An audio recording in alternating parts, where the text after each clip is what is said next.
Assalamualaikum warahmatullahi wabarakatuh. Salam sejahtera. Alhamdulillah nahmaduhu wa nusalli ala rasulil karim. Saudara Menteri Pendidikan Datuk Dr. Zamri Kadir, Saudara Fahmi Menteri Komunikasi, Datuk Dr. Izzuan Nab Chancellor, Pro Chancellor, teman-teman menteri, duta-duta dan pesuruhjaya tinggi, saudara-saudara yang saya muliakan. Alhamdulillah, saya datang kembali ke Dewan Tunggu Chancellor ini rasa gentar sedikit. Kalau dulu kehadiran saya tidak teratur dan protokol begini, tapi masa menuntut sedikit penyesuaian. Saya ingin memulakan dengan menyatakan penghargaan kepada Universiti Malaya dan KPT kerana menganjurkan suatu sidang yang bermakna, menganjurkan wacana kesejahteraan dan intelektual lebih terbuka. Di negara kita seperti juga di negara berkembang yang lain, di antara cabaran dan tujuan cabaran utama adalah untuk menggalakkan perubahan atau menuntut perubahan, tapi melalui wacana lebih terbuka, yang meluas, yang segar. Apatah lagi bila kita selalu diheret untuk membicarakan soal-soal yang jumut dan lapuk, hasutan dan memecah belahkan, dan menyebabkan kita ketandusan idea.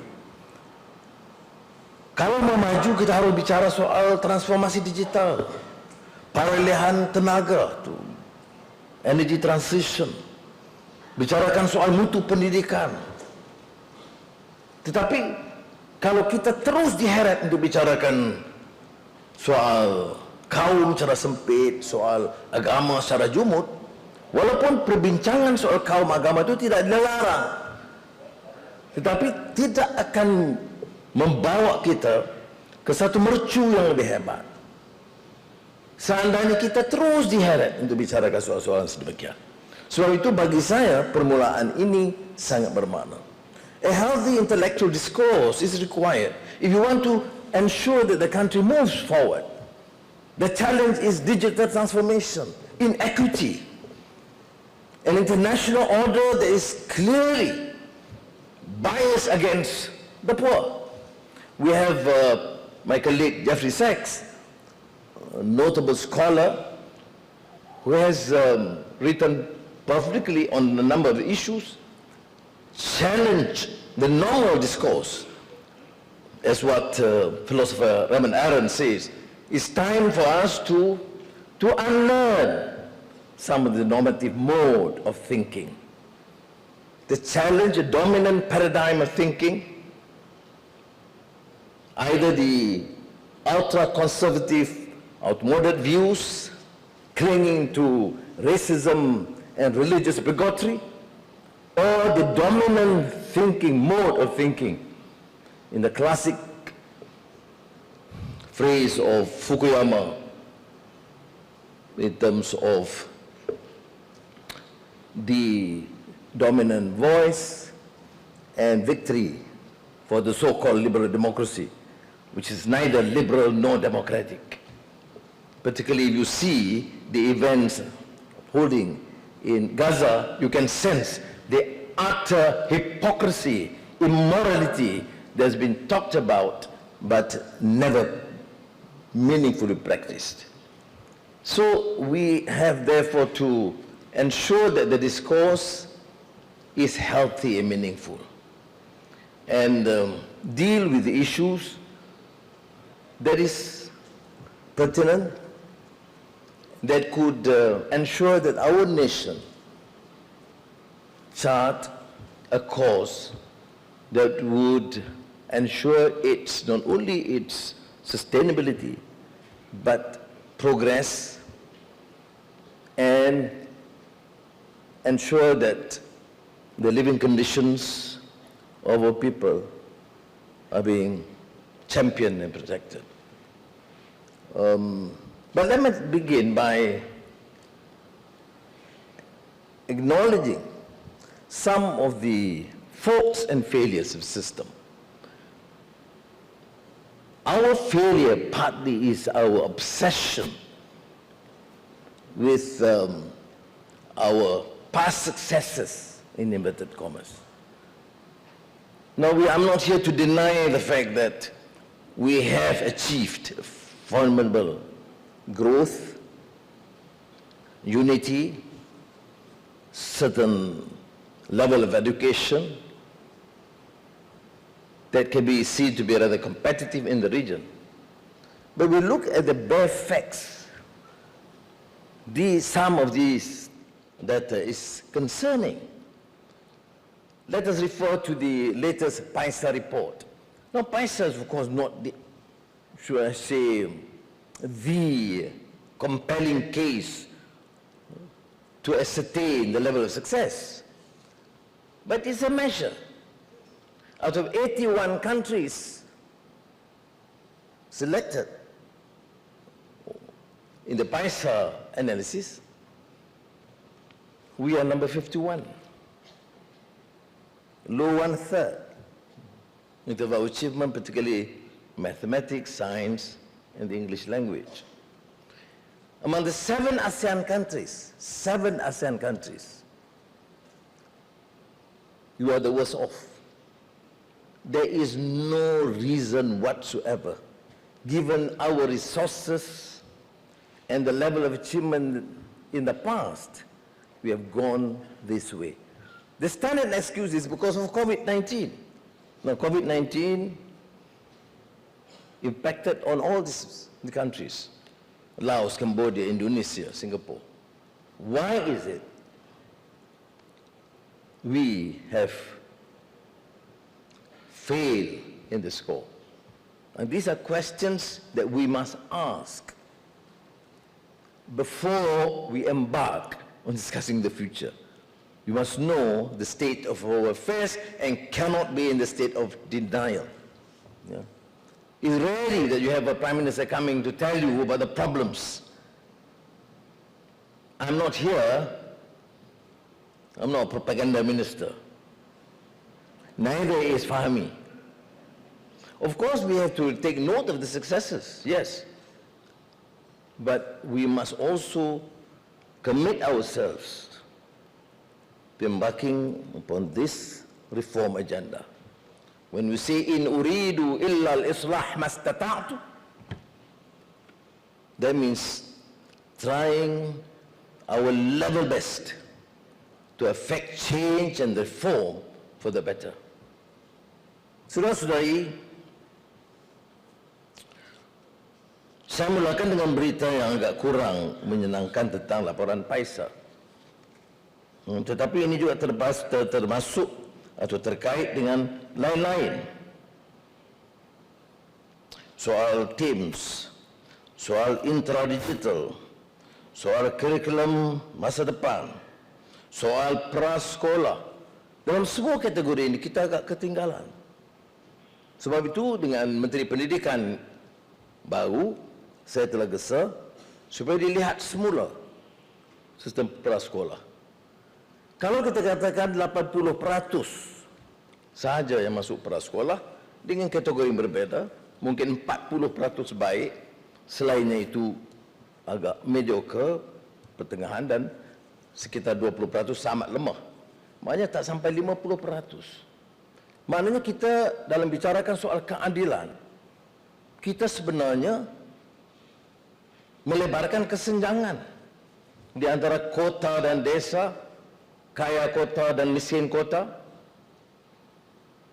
desa dan pedalaman. Sebab itu kesan saya, dalam tempoh singkat, pastikan bahawa tahun ini 2024, kita sediakan kemudahan tambahan supaya prasekolah itu, peluang prasekolah dikendali oleh Kementerian Pendidikan dengan maksud menyediakan kemudahan kepada semua pelajar dalam negara kita. Ia menelan belanja baru.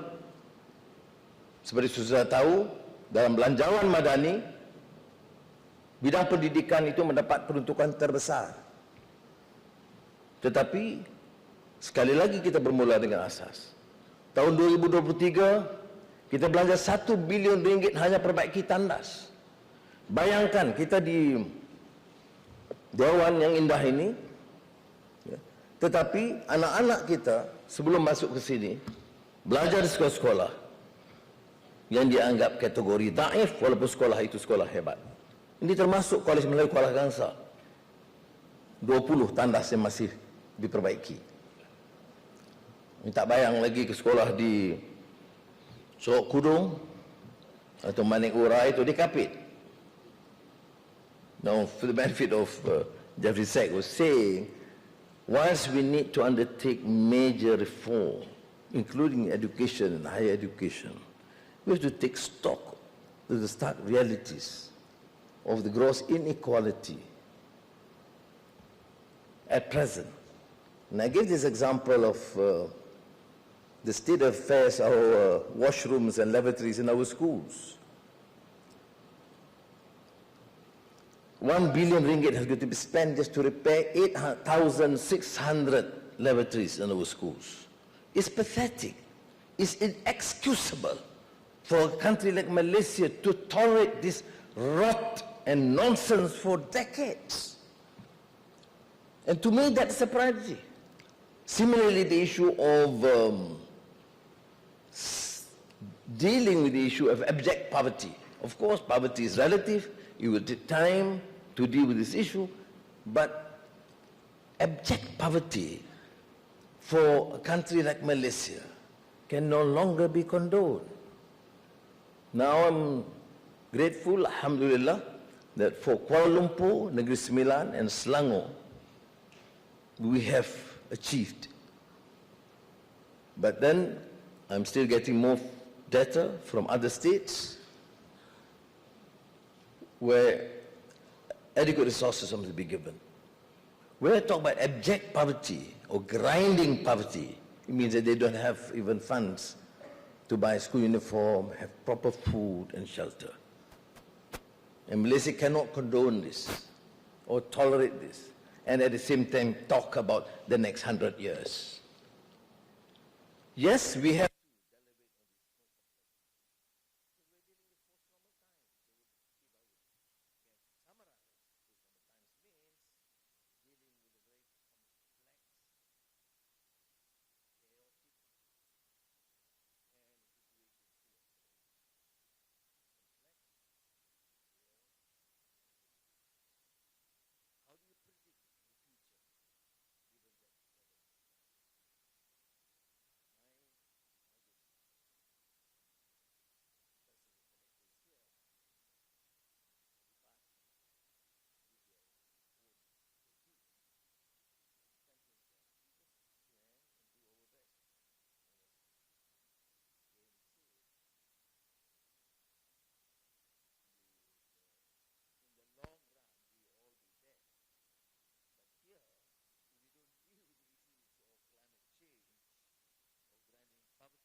going back and forth to the Ministry of Higher Education. I've instructed even the Ministry of Higher Education. The ministry must give some space and to allow for universities to decide their priorities, inform the ministry and proceed. And all for bureaucracy, for the ministry to decide on behalf of the universities must end.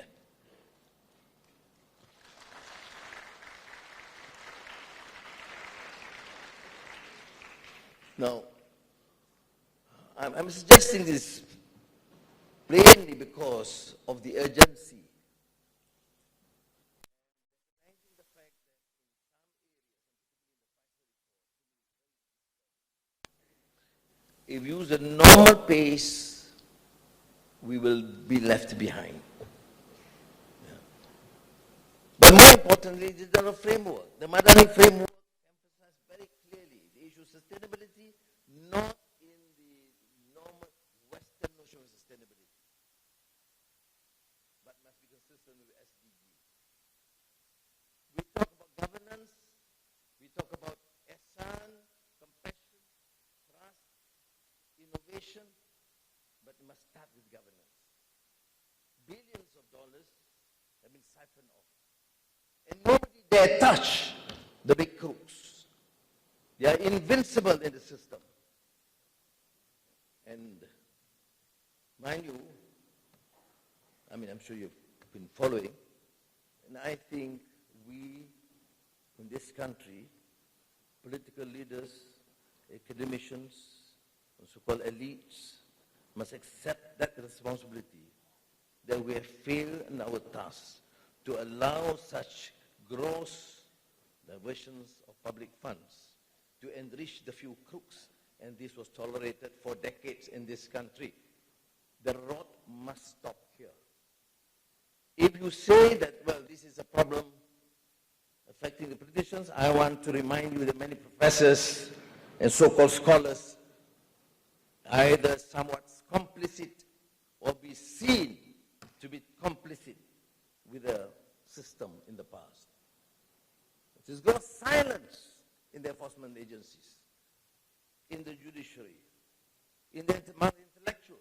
There's no such healthy, reasoned discourse. So please be assured, you can use this forum and criticize the Prime Minister or our policies. You shouldn't feel that you'll be under threat. Of course, I would say don't use this forum to incite racial hatred and religious bigotry. But other than that, you are free, because I think the country requires a new culture of healthy exchanges and intellectual discourse.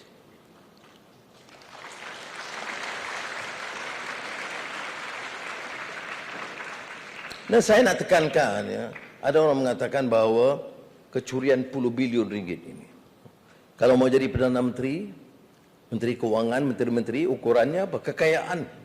Dan ini dianggap biasa. Buat apa jadi Perdana Menteri kalau tidak jadi kaya? Bodohlah jadi Menteri Keuangan yang tak kumpul bilion-bilion. Ya. Pandangan hambar, haprak ini mesti diperangi. Dan kita yang bertanggung jawab ini bukan saja orang politik, tetapi seluruh sistem. Berapa sarjana yang bicara dengan berani, yang mengizinkan keterlanjuran begini? Kita semua harus pikul tanggung jawab. Termasuk saya anggap saya harus lebih berani lagi dulu. Lebih berani lagi lama penjara. Tetapi saya nak anggap ini sebagai satu upaya kita yang terkuat. Saudara, saya mulakan dengan tata kelola. Memang tata kelola dan rasuah ini dibenci oleh beberapa pihak.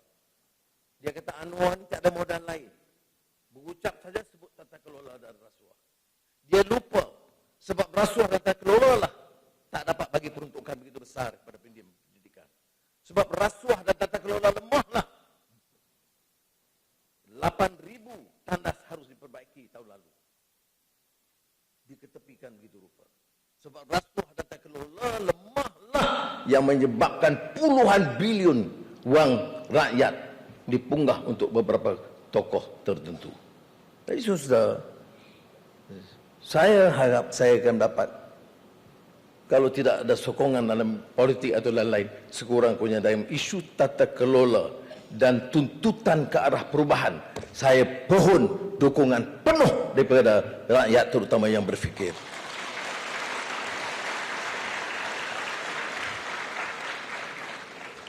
Saya nak meninggalkan bahagian tentang unjuran masa depan. Sebahagiannya telah saya lakar dalam ekonomi madani dan konsep madani. Dan sebahagiannya kita telah lontarkan dalam peluncuran transisi tenaga atau energy transition dan transformasi digital dan plan perindustrian yang merupakan keanjakan dari pemikiran lama. Tetapi seperti mana kita tekankan dalam konsep madani ini, ya, pembangunan ini mesti pembangunan manusiawi seutuhnya dan tidak hanya memikirkan soal gedung-gedung raksasa. Sebab itu kalau sebagai contoh sudah lihat, bila saya kenali Kuala Lumpur, Kementerian Wilayah dan Bandaraya Kuala Lumpur, saya beritahu keutamaan kita sekarang dalam kerajaan madani tidak mercu tanda, tidak gedung-gedung besar. Itu kerja swasta yang mereka lakukan.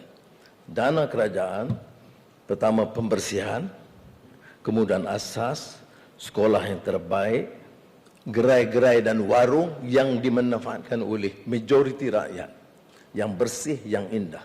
Itu pendekatan kita dan saya tidak sedia untuk tolak ansur melaksanakan dasar itu untuk kebajikan rakyat terbanyak. Dan saya harap perkara ini dapat juga disentuh dan singgung oleh saudara kerana menunjukkan masa depan. Ya, tentunya memerlukan beberapa perubahan. Saya rumuskan ya, dalam beberapa pidato kepada pelajar dan mahasiswa dan sarjana tentang usaha menggapai langit, menerok ke alam pemikiran dan teknologi baru. Itu menggapai seolah-olah yang di langit.